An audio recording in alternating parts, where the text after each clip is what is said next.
And let's finish this, the 18th chapter of the fourth part of Silver on the Tree. The name of the part is the Midsummer Tree. The name of the chapter is the River.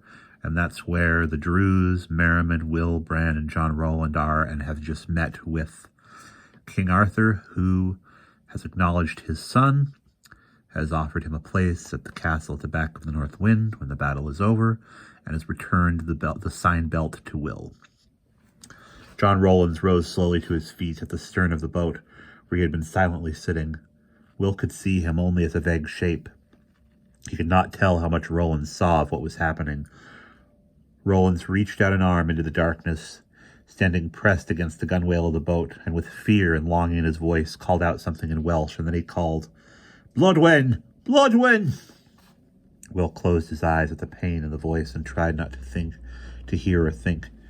But John Rowlands came stumbling up the boat toward them, his head turned for guide, toward the blue flaming blade of the sword in Bran's hand, and when he reached them, he put out one hand and grasped Merriman by the shoulder. Light glimmered round them, as if they carried the moon in their vessel, sailing through clouds, yet the light came only from the sword, burning like a cold torch. John Rowlands said, taut with anguish, "Was she always so? Always from outside the earth, like yourself?" He was gazing at Merriman like a man begging for his life, pleading, "Was not one part of it ever real?" Merriman said unhappily, "Real?" For the first time since Will had come to know him, his voice was without authority, seeking lost. "Real? When we live in your world, as you do, John, those of the light and those of the dark, we feel and see and hear as you do. If you prick us, we bleed. If you tickle us, we laugh. Only if you poison us, we do not die, and there are certain feelings and perceptions in us that are not in you. And these, in the last resort, have dominion over the others. Your life with your Bloodwin was real. It existed. She felt it just like you, but there was another more powerful side to her nature as well, of which you never had sight." John Rowlands flung one arm and struck the side of the boat, a fierce blow that his hand did not seem to feel. "Lies!" The word was a shout. "That is all it was, a deceiving, a pretending. Can you deny that? I've been living my life as on a lie." "All right." Merriman's broad shoulders drooped for a moment, then slowly straightened. His voice seemed to Will to hold great weariness. "I am sorry, John. Do you blame the light? Would it have been less of a lie if you had never discovered the dark?" "To hell with both of them," John Rowlands said bitterly. He stared coldly at Merriman, at Bran, at Will, and his voice rose in anger and misery. "The hell with all of you! We were happy before any of this. Why couldn't you leave us alone?" And while the words rang in the air to all of them on the boat, a figure appeared immediately out of the whirling misty darkness, as if riding on the echoes of the angry voice, a dark shape riding. Each of them saw it in a different way, this towering figure, cloaked, the hood put back from the arrogant head. Bran saw the Lord of the Dark, who had hounded Will and himself through the lost land, in wild pursuit through the city.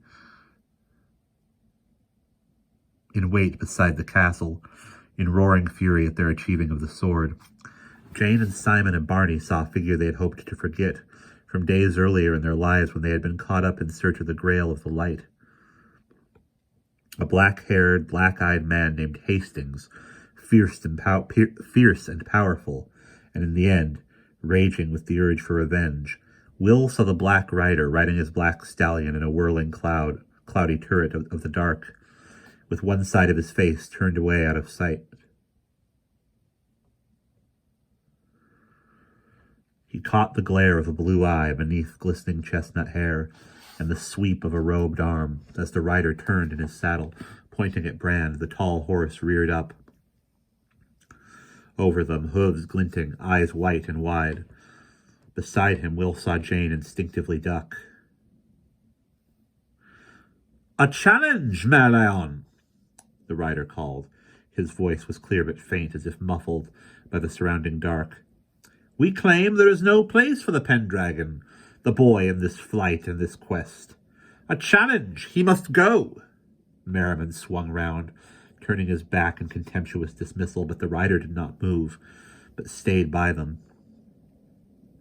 His spinning dark tower of cloud rushing with them down the misty river, yet moving gradually, more slowly, just as the boat on which they themselves traveled, Will realized was slowing now.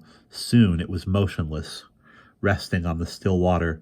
For a moment there came a break in the misty darkness ahead, as if a watery sunlight were breaking through. They saw hints of green fields, of swelling green hillsides, and the darker green of trees. All hung about still with ragged mist, so that nothing was properly distinct. And then, through the mist came flying a pair of swans, their great white wings beating the air so that the wind sang through the feathers. They flapped slowly overhead, now visible, now gone, now bright again, through the patches of mist.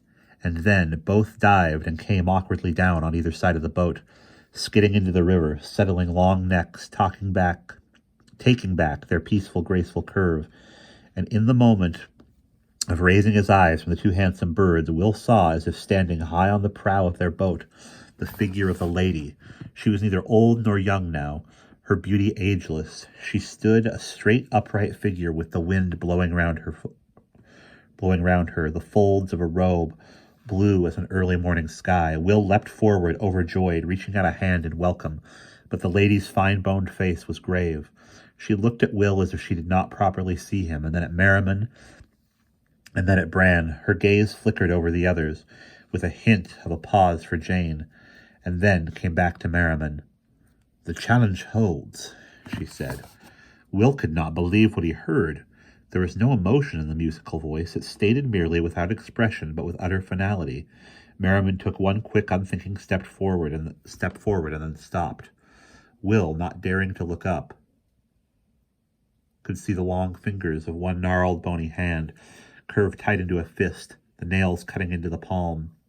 "The challenge holds," the lady said again, a faint quiver in her voice, "for the dark has invoked the high law against the light, claiming that Bran ap Arthur has no rightful place in this part of time, and may therefore not take the journey to the tree. That challenge is their right, and must be heard, for without the hearing, the high magic will let nothing go further forward in this matter." The beauty of her face was grave sadness, and she reached out one arm, graceful as a bird's wing, in the falling folds of the blue robe, and pointed the 5 fingers of her hand toward Bran.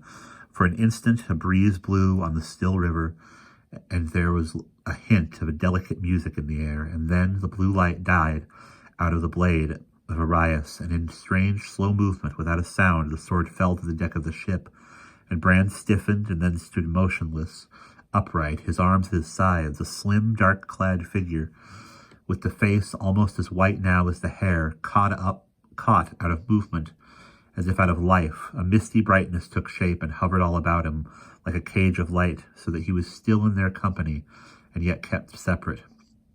The lady looked out into the space at the hovering figure of the Black Rider in the cloudy dark. "Speak your challenge," she said. And that is the end of chapter 18.